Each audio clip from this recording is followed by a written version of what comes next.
What up, though? It's your boy Detroit Love. Arcade vibes, retro tech, that's what I'm made of. From golden age days to mods that amaze, I help you build setups that'll blow you away. So power up, press play, old is new again. Detroit Love in the house, let the games begin.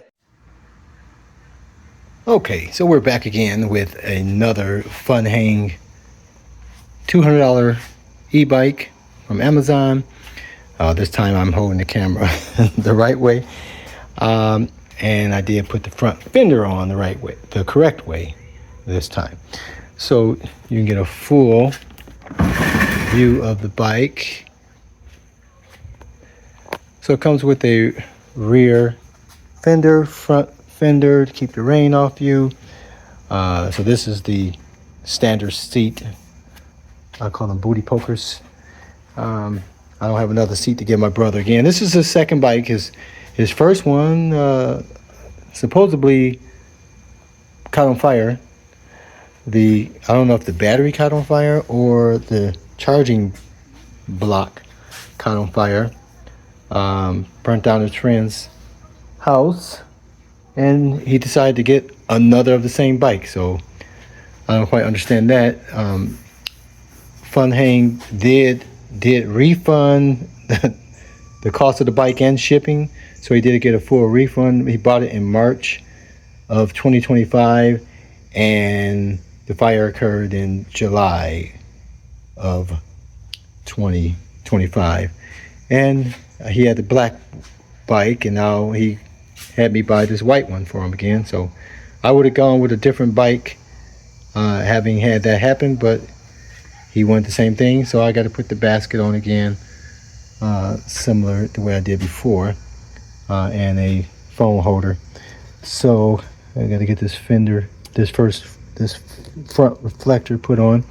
But I mean, the bike rides really smooth, and but obviously the battery or the battery block catching fire is definitely an issue. You definitely don't want to leave that thing plugged in overnight. It says on the instructions, do not leave this thing plugged in when not in use, and obviously for a reason. So that's the bike. Has a 500 watt 48 volt 500 watt hub there. Shimano gears, disc brakes, quick release on the seat post and on the front wheel. This battery slides up. It gets a little tight up here, but it comes off if you need to do so. The control, so it has a power switch here. Flick that on, hold down the power button here, you'll get your power. It has, so I just test drove it, got 1 mile on it now.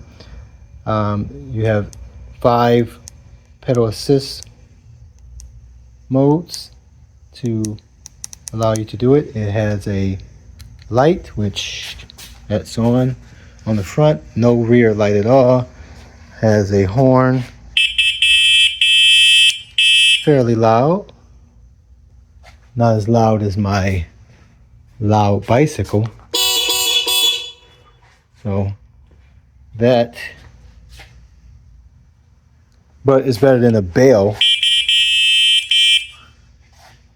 Has the lockouts for your forks, front forks. Reflectors on both wheels. Kickstand. So assembly was relatively simple. It came boxed up. I've already tore the box down. So it's called the EB-M1. You had to install the kickstand, install the front wheel, had to put the post in. Really simple. Put on the handlebars and the pedals and the seat. Also the front light, just had to mount that to this bolt here, along with that fender, putting that on the correct way, and put the rear fender on. So Pretty simple. Probably take you about an hour, hour and a half, depending on how fast you work. But I was on the phone talking to him. He's been bugging me about getting this bike to him for so long. So the light had that casting down. Obviously with one light, you would want to probably have this so in a position where you can see where you're going as well as be seen. But I would definitely recommend any bike that you put another light on somewhere, and definitely on the rear. You can get a light to go on this seat post. And that's it. Quick look at the Funhang EB-M1. $190 on Amazon, $200 shipping, so just under $400. Let's take a look at that warning says, can't really see that.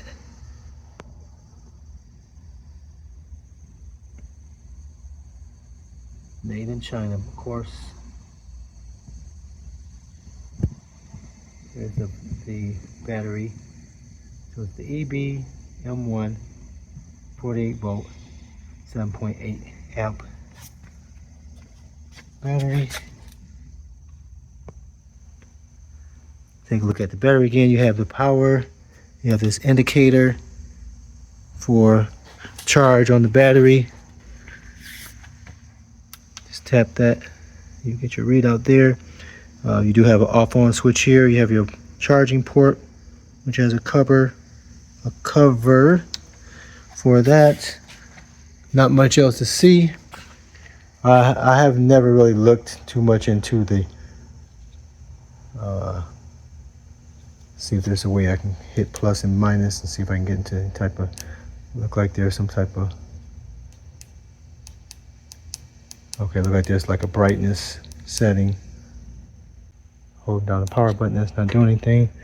Let me turn power off, turn it back on, tap the power button, hold down the power button.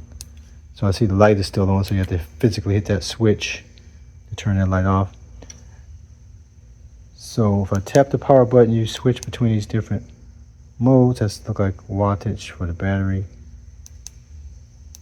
Okay, there it is. So it says trip, volume for the battery, odometer. Okay. So you're just clicking the power button to switch between those things. Ooh.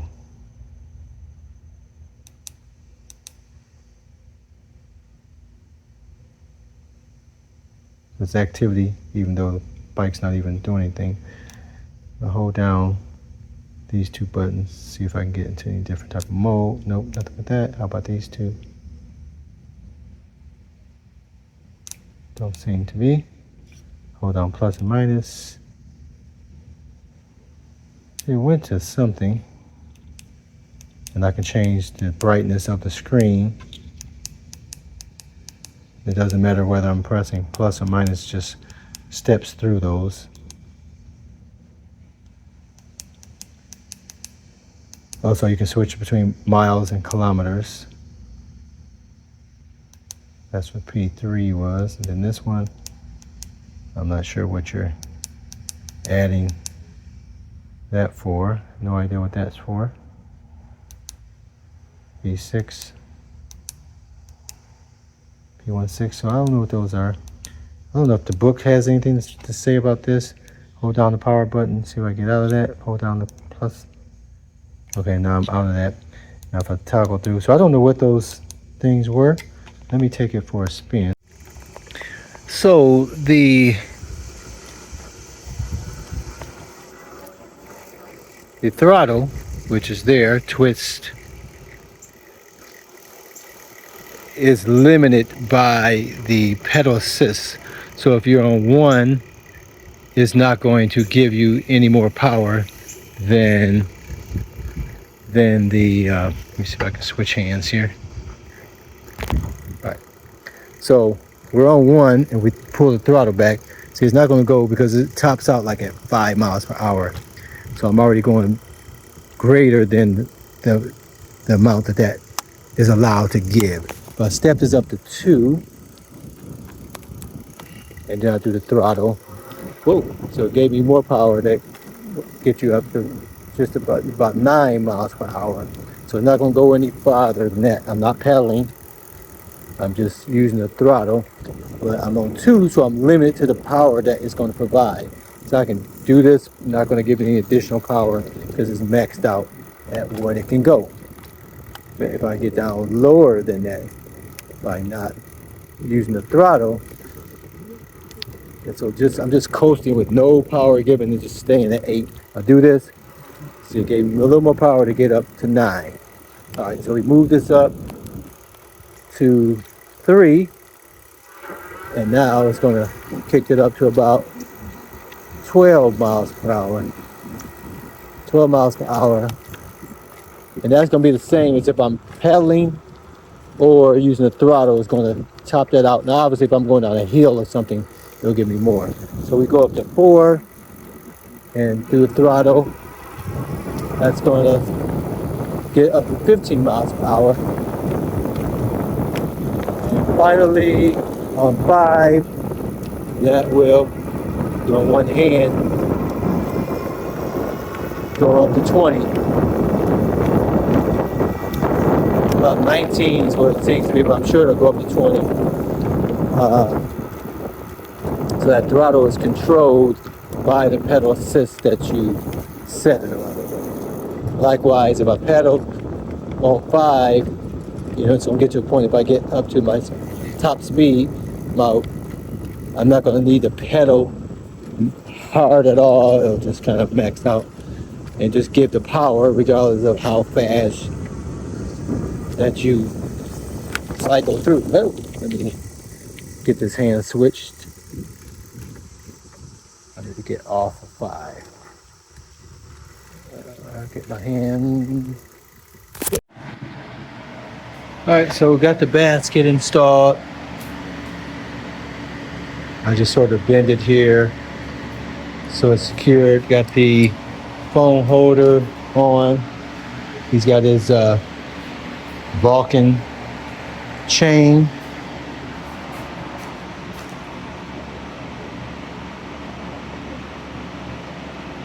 And a master lock.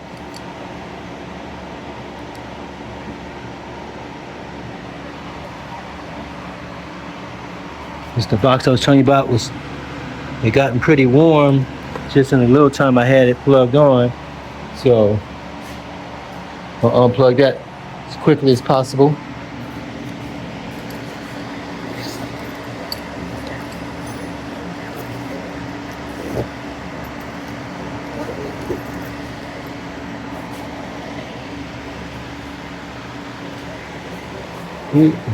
This is his primary transportation, so he has to have a basket so he can be able to put some things in.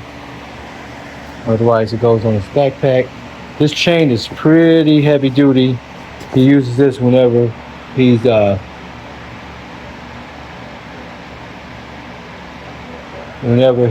going somewhere. He wants to ensure that the bike comes back with him, and he usually wears this like a shoulder strap. It's really too heavy. Wouldn't put it in that basket for sure. I'm sure you can probably wind it around this part here, this bar, but it's better just to be worn like a, look at that. That thing is heavy duty. Try to keep these mosquitoes off me. I'm having this fan running. So this chain is heavy duty. Has this nice little cover, so you can just drape it over your shoulder. Put the lock on it. The lock is pretty heavy duty as well. But I have this all the way down to my crotch. I'm 5'7". I'll have it thrown over my shoulder.